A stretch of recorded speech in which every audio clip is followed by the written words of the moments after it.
Hello, I'm Jeremy, and today I'm going to show you how to replace a front differential on a 2011 GMC Yukon. It's actually pretty easy, so let me show you how. While this is a 2011 GMC Yukon, this process is going to be the same for a ton of different GMC and Chevy trucks. Now normally under here, there's a shield that goes right about here, but this one's gone. Don't know where it went. So I'm not sure how that comes off. You're probably going to have to figure that out on your own. Just remove the shield. Pull it down. Now, we want to drain this fluid out. I just took the plug out. And the plug is a 13 millimeter. And when the fluid comes out, you're going to realize the smell of diff fluid is the worst thing in the world. While the fluid's draining, you might as well just pop this clip off.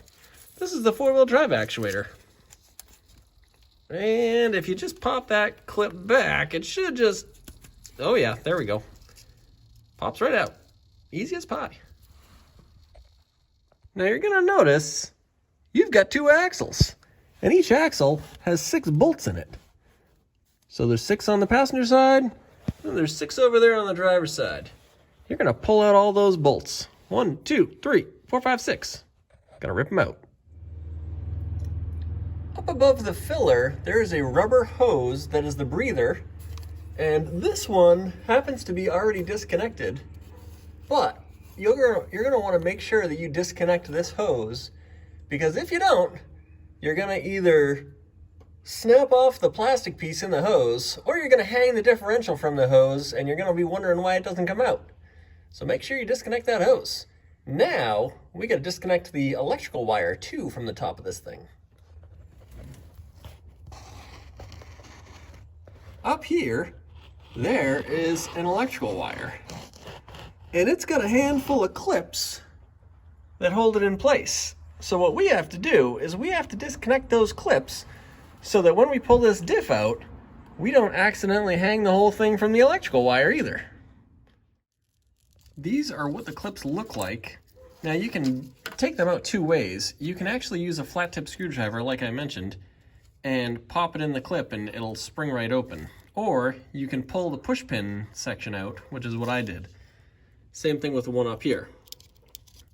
That one is actually no, that one is more like a zip tie with a push pin section of it. So that one you actually have to pull out this way. This one actually unclips. So anyways, once you get those 2, then your wiring is out of the way. So I just pulled the drive shaft out. That was 4 11 millimeter bolts. And then I pulled it backwards because it actually is flexible in the back, so you can push it backwards. Then I popped it out and I wrapped a zip tie around it just to the transmission lines. It's not very heavy. So this is just holding it up and out of the way so that it's not in the way when we pull the differential out. So that's out of the way. Now we got to do this cross member. So you'll see 2 bolts here, 2 bolts right here.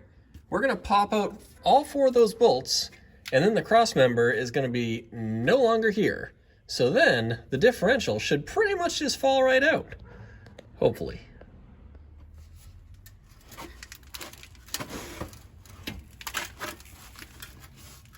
Come on. You can do it. There we go. All right. Now look at all of the room for activities. Now that we got that out, we have so much room to pull this differential out, it's comical. So the only 2 things left are this bolt, that bolt, and then all the way over here, there's that one and this one. Now, once you pull those 4 bolts out, this whole thing is just going to come right down. Now, be aware that it does have some weight to it. It's not exactly like a Ford 9-inch, but it's still pretty heavy. So dropping it on your chest is probably not great. So make sure you get a jack or something like that ready. All right, let's pull those bolts out. And just like that, the differential came out. So on the driver's side, there's 2 bolts, which are 18 millimeter. On the passenger side, there are 2 nuts, which are this size, 21 millimeter. So what I did was I took out both bolts on the driver's side, and then I loosened the nuts on the passenger side, and at that point I could hold it in place, and then I just undid these 2 nuts by hand, and I lowered the whole thing down. So that seemed to work pretty well. Now that I got it out of the truck, I'm going to compare it to the one I'm putting in, and then we'll throw the replacement in. Should be pretty easy. All right, so I've just heaved this thing back up into place, and the way that I did it was the same way that it came out. So I basically got the big side up over this frame, and that kind of holds that side in place. And then I came over here and I slid this housing over the 2 studs, and I put the nuts on just hand tight. And then I came back over here with an extension and a socket, and I got the bolts tightened just by hand. And then I came back with a ratchet and tightened it all up. So now it's in place, and now we just got to basically do everything in reverse order. Drive shaft is tightened up. The only downside is that I think an ant crawled in my mouth when I was tightening that. Tastes a little crunchy, not great. Now we are going to put this cross member in because it's heavy and it's in the way of where I'm rolling around. So we're gonna pop that sucker in, tighten it up. Cross member's in. And if you think I tried to put it in upside down, you're wrong. Ah, you're right, I did. I tried to put it in upside down and the bolt holes didn't line up, so then I had to take it back down. Put it back up again. In short, the holes go on the bottom. I just wasn't paying attention. So, you know, life. All right, so I'm gonna put this wire up, and I'm gonna put the rubber hose breather on the top. Now the breather is important. Right here, you see where my finger is? There's a breather hose up there. That is important.